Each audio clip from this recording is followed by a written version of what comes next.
आज से 6.5 करोड़ साल पहले एक बड़ा एस्ट्रॉइड पृथ्वी से टकराया। धूल के बादल ने सूरज को ढक लिया, तापमान गिर गया। पृथ्वी पर रहने वाला 25 किलो से ज्यादा वजन का हर जीव खत्म हो गया। डायनासोर्स का काल खत्म हो गया। डायनासोर्स का अंत एक नई प्रजाति के लिए सुनहरा अवसर लेकर आया। ये प्रजाति थी मैमल्स की। मैमल्स यानी स्तनधारी जीव। इन्होंने खुद को इस महाविनाश से बचा लिया था। अत्यंत गर्मी से बचने के लिए ये जमीन के अंदर रहने लगे थे और जिंदा रहने के लिए इन्होंने सब कुछ खाना शुरू कर दिया। इतने बड़े महाप्रलय के गुजरने के बाद धरती फिर से सामान्य हो गई थी। सतह पर फिर से नए पेड़ पौधे उगने लगे थे और धरती पर जो 5% जीव बच गए थे, उनमें एडाप्टिव रेडिएशन की प्रक्रिया से बहुत सारी नई प्रजातियां जन्म लेने लगी। इयोसीन इपोक में 5.5 करोड़ साल पहले बंदर जैसी प्रजातियां आई। इनकी आंखें सर में आगे की तरफ थी। इसी काल में प्राइमेट्स के सर के अंदर एक महत्वपूर्ण एवोल्यूशन हुआ। इनकी स्पाइनल कॉर्ड को मस्तिष्क से जोड़ने वाला छेद, जिसे फोरमेन मैग्नम कहते हैं, वह स्कल के पिछले हिस्से के बेस से सेंटर की तरफ शिफ्ट होने लगा। यानी कि अब जो प्रजाति आई वह सीधे खड़े होकर चलने में सक्षम थी। आज से 4.7 करोड़ साल पहले धरती के वातावरण में लगातार बदलाव होने शुरू हुए। धरती के टेक्टोनिक प्लेट्स में हलचल हुई, जो धरती के 2 बड़े महाद्वीपों को एक दूसरे के पास ले गई। ये वही भूभाग है जहां आज हम भारतीय रहते हैं। ये है इंडिया, जो एशिया महाद्वीप की ओर तेजी से बढ़ रहा था। इन दोनों महाद्वीप के आपस में टकराने की वजह से हिमालय जैसी पर्वतमालाएं खड़ी होने लगी। यह वही पर्वतमाला है जिसे आज हम जानते हैं दुनिया की सबसे ऊंची चोटी माउंट एवरेस्ट के नाम से। ये पर्वतमालाएं इतनी ऊंची थी कि इससे मौसम का पैटर्न बदलने लगा, जिससे पृथ्वी ठंडी होने लगी। इस पर्वत श्रृंखला से गिरने वाला बर्फ आगे चलकर कई नदियों का निर्माण करने लगा। यह वही नदियां हैं जिससे आज हमारी आधी से ज्यादा आबादी को पीने का पानी मुहैया होता है। ओलिगोसीन इपोक में 3 करोड़ साल पहले ग्लोबल कूलिंग हुई। घास के मैदान बढ़ने लगे और जंगल घटने लगे। तब ऐसे जानवर विकसित हुए जो खुले मैदान में रहने के लिए उपयुक्त थे, और इन्हीं में दूसरे जानवरों को खाने वाले जानवर भी विकसित होने लगे। 1 करोड़ साल पहले पृथ्वी वह रूप लेने लगी थी जिसे आज हम देख रहे हैं। धरती का वातावरण लगभग पूरी तरह से आज के समान बन चुका था और धरती के सारे महाद्वीप लगभग पूरी तरह से जाने पहचाने थे। लेकिन परिस्थितियां फिर बदलने लगी। 40 लाख साल पहले धरती की टेक्टोनिक प्लेट में एक बार फिर से हलचल हुई और अफ्रीका के पूर्वी इलाकों में एक नई पर्वत श्रृंखला का निर्माण हुआ। ये पर्वत श्रृंखला थी ईस्ट अफ्रीकन रिफ्ट वैली। इस पर्वत श्रृंखला के उभर जाने से यहाँ के हरे भरे जंगलों में आने वाली मौसमी हवा का मानसून पूरी तरह रुक गया और इस वजह से यहाँ के जंगलों में बारिश आनी बंद हो गई। यहीं इसी जंगल में रहते थे द ग्रेट एप्स। ये हैं हमारी काफी दूर के रिश्तेदार। हमारे ये पूर्वज कहलाते हैं पेरोलापिथिकस या पेरोला। हमारे परिवार की शुरुआत इसी ग्रेट एप्स से हुई। पेरोला पेड़ों पर रहते थे और फल खाते थे। वजनी होने के कारण ये एक डाल से दूसरी पर नहीं जा सकते थे, इसलिए ये हमेशा झूलते रहते थे। कभी कभी ये अपने 2 पैरों पर भी खड़े हो जाते थे।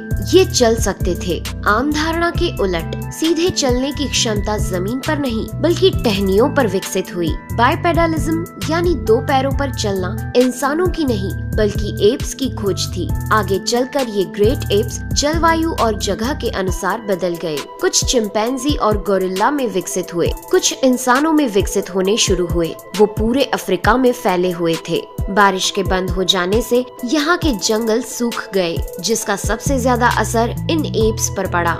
जंगल सूख जाने से इन एप्स के लिए खाने की समस्या उत्पन्न हो गई और इसीलिए अब ये पेड़ों से उतरकर खाने की तलाश में जमीन पर अपने कदम रखने लगे। ये है एडिपिथिकस रेमिडस ये हैं हमारे पूर्वज, जिन्होंने जमीन पर मानव इतिहास का पहला कदम रखा और आज इन्हीं के कारण हमने चांद पर अपना पहला कदम रखा। इनका दिमाग एक संतरे जितना बड़ा था और इनकी लंबाई 4 फीट तक थी। ये हमारे वंश के सबसे पहले सीधे चलने वाले जीव थे। कई हजार सालों के विकास क्रम के बाद ये 2 पैरों पर चलने लगे। इससे ऊर्जा कम खर्च होती थी और ये चलते चलते भी खा सकते थे।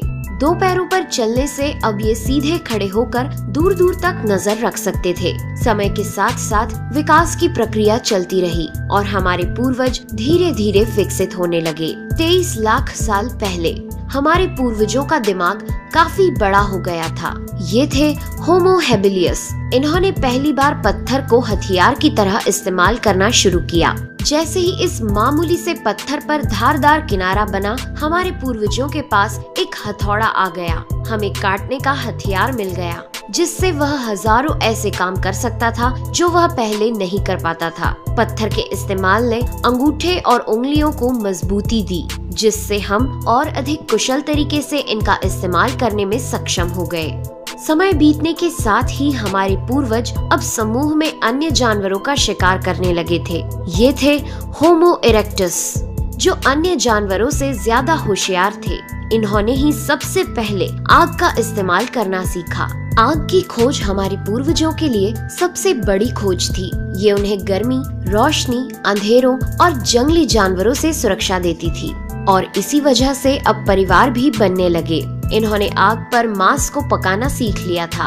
आग पर खाना पकाने का मतलब था कि मांस को चबाने और पचाने में ऊर्जा का कम खर्च होना और इसी वजह से ये ऊर्जा अब इनके दिमाग में खर्च होने लगी और इन्हें कैलोरी और ज्यादा ताकत मिलने लगी, जिससे हमारे पूर्वजों का दिमाग काफी बड़ा हो गया। 2 लाख साल पहले आज के इंसान ने अपना रूप ले लिया था। लैरिंग्स यानी आवाज की जो नली हमारे पूर्वजों में गले के ऊपर थी, वो नीचे आ गई थी।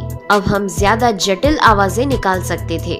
हमने बोलना शुरू कर दिया था। पहली बार कोई जानकारी एक से दूसरे इंसान तक या एक से दूसरी पीढ़ी तक पहुंचने लगी थी। यही वो आखिरी विकास क्रम था जिसके बाद विकसित होकर हम बने। हम यानी होमो सेपियंस।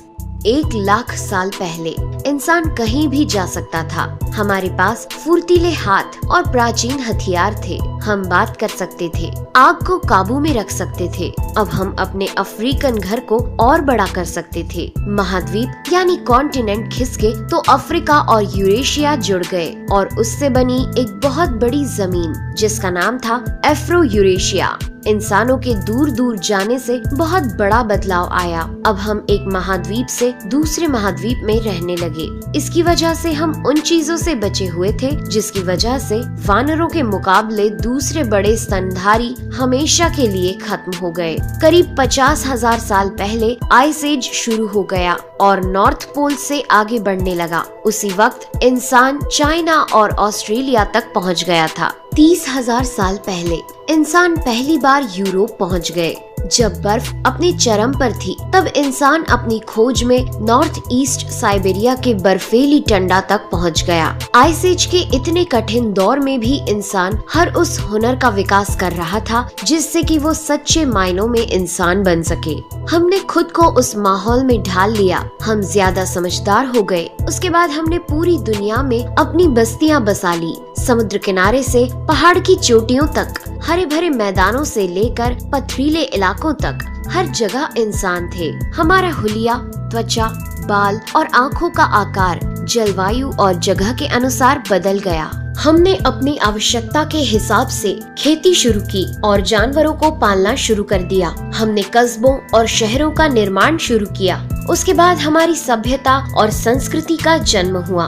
हमने विज्ञान और गणित का इस्तेमाल शुरू किया, जिससे हमें भविष्य में जाने के लिए ऊर्जा और तकनीक मिली। ये है हमारा समय। अब हम पूरी तरह विकसित हैं। हमारे जैसा इस धरती पर अब कोई जीव नहीं। आज हम जानते हैं कि हम कौन हैं, कहां से आए हैं, लेकिन ये तो बस शुरुआत है। अभी हमारा सफर खत्म नहीं हुआ है। हमें अभी और आगे जाना है, आने वाली चुनौतियों का सामना करना है और खुद को और विकसित और आधुनिक बनाना है। दोस्तों आज के एपिसोड में बस इतना ही। वीडियो अच्छा लगा हो तो प्लीज लाइक करें और चैनल को सब्सक्राइब कर हमारा सपोर्ट जरूर करें। यदि आप नए हैं तो इस चैनल पर हमारे बाकी वीडियोस भी विजिट जरूर करें। साथ ही सब्सक्राइब कर नोटिफिकेशन बेल को भी ऑन कर लें। मैं हूं आपकी दोस्त नेहा आगरकर। फिर से मिलेंगे एक नए एपिसोड में। तब तक के लिए दीजिए इजाजत। नमस्कार।